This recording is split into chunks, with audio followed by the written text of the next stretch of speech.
Welcome back. A second Norfolk Southern train derails over the weekend. Lawmakers looking to raise the Social Security retirement age and a new bill to help ban TikTok. And for all of these things we're going to watch, we want to hear from Yahoo Finance contributor Kevin Cirilli. And we start with another derailment, this time over in Ohio. What is the latest on this situation?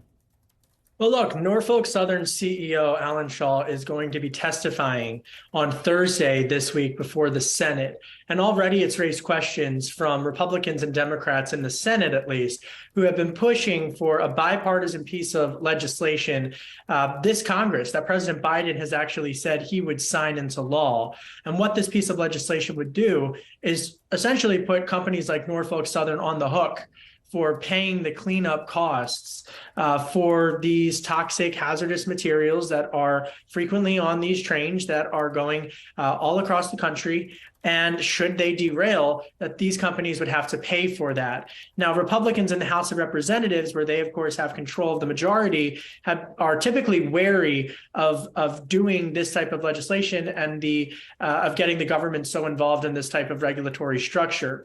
You couple that with some of the political pressure that Transportation Secretary Pete Buttigieg has been facing, and it makes the regulatory outlook on this specific piece of legislation unknown. And it's really interesting here. We spoke with the U.S. Transportation Secretary Pete Buttigieg about the first derailment, and here's what he said about that. Well, EPA has already sent a letter notifying, in a formal way, notifying Norfolk Southern of its responsibilities. Obviously, I can't get ahead of an investigation that is active and ongoing, but Norfolk Southern will have to answer to EPA for the environmental side and to our department if there were any violations of rules that were found that emerged in the NTSB process. And Buttigieg did later admit that his response to the first derailment maybe could have been different or better. So, what are we hearing about transportation's role? Well, look, I mean, he's under a lot of pressure. This is a young, rising Democratic star, one time ran for president in 2020. And should there be an open primary in 2024, he likely would be one of the list of contenders who gets into the race. Former President Trump visited East Palestine in the last several weeks. He was very critical of Buttigieg, and Buttigieg has been engaging in Republican criticism of his own as it relates to this issue. He just did that over the last few days with CNN.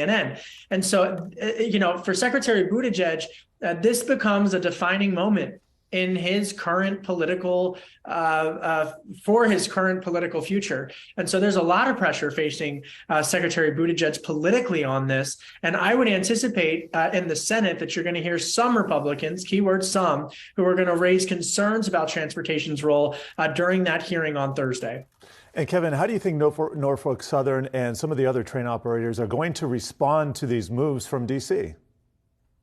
Well, look, I think that President Biden has been clear that he would like to sign a piece of legislation that would force them to be a bit more transparent, but also to cover the costs. Because right now it's being relied upon the taxpayer to have to clean up these costs, and that's not, according to those who support this legislation, that shouldn't quite be the case.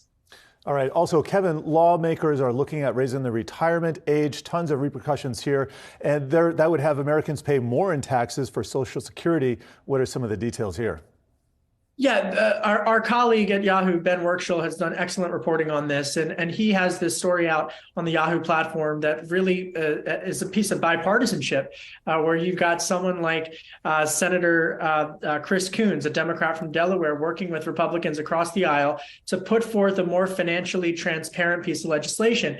They want to go back to snail mail, because you've got a lot of retiring seniors who are getting a dizzying amount of information online about whether or not to access their retirement savings when they turn 62 years old. But if they wait a couple of years, they're actually going to be getting more money if they wait until they're 70 or in their early 70s to access that Social Security funds. And in fact, there was one study that found that for retiring senior citizens who do decide to offset accessing that retirement savings, they can earn something like $110,000 if more if they just choose to delay when they access their Social Security.